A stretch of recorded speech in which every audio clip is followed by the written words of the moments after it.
හිරිපොත වැස්සට ආදරය කරන ඔයාලව ගොඩාක් ආදරෙන් පිළිගන්නවා. ආත්මික ඉවසීම ඉවර වෙලා සිද්ධ වෙන දෙයක් ගැනයි අපි අද මේ වෙලාවේදී ඔයත් එක්ක කතා කිරීමට බලාපොරොත්තු වෙන්නේ. අවංකවම ආත්මික ඉවසීම නැති වෙන්න මෙන්න මේ වගේ හේතුවක් බලපානවා.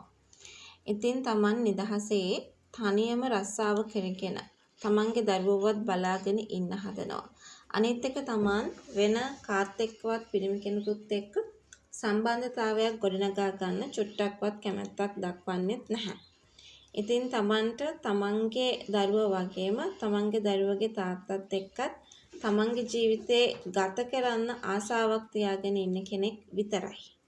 ඉතින් ආත්මය එහෙම හිතාගෙන Tamanගේ වැඩත් එක්ක බිසි වෙලා ඉන්න වෙලාවේදී ඔලිවියා ඒ වැඩ ටික කරන්න දෙන්නේ නැතුව ගොඩාක් කරදර විතරක් එකතු කරනකොට අනිවාර්යෙන්ම මේ කිසිම දෙයක් දරා ගන්න බැරි තැනකට පැමිණෙනවා. ඉතින් හැමතිස්සෙම කියනවා Tamanට එහෙම කිසිම වැරද්දක් කරන්න අවශ්‍ය වෙන්නේ නැහැ කියලා. Tamanට Tamanගේ දරුවත් එක්ක ජීවත් වෙන්න තියෙන ආසාව ගැන නිරන්තරයෙන්ම කතා කරන්නට ඉඩක් හදලා දෙනවා කියලයි අපි අද මේ වෙලාවේදී ඔයත් එක්ක මතක් කරන්නට සූදානම් වෙන්නේ. හැබැයි ඉතින් ඒ වෙන දේවල් කිසිම දෙයක් තේරුමක් වෙන්නේ නැහැ.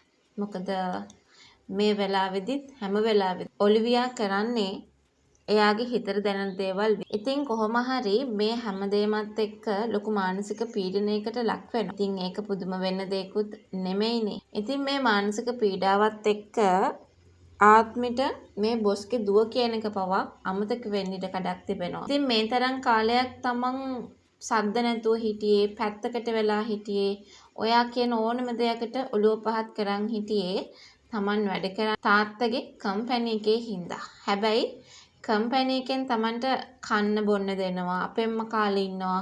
එහෙම කියන්න ඕනේ නැහැ. කම්පැනිය මට පඩියක් ගෙවන්නේ මගේ අධ්‍යාපනයට. එහෙම නැත්නම් Tamanේ අධ්‍යාපනයෙන් උපයාගත් දැනුමත් එක්ක Taman මහන්සි වෙලා මේ කම්පැනි එක වෙනුවෙන් වැඩ කරන නිසා.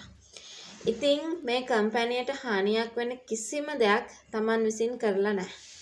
හැබැයි ඉතින් දැන් Tamanගේ පෙම්වතා හරි එහෙම නැත්නම් Tamanගේ සැමියා හරි Taman හදාගන්න දැනගන්න ඕනේ.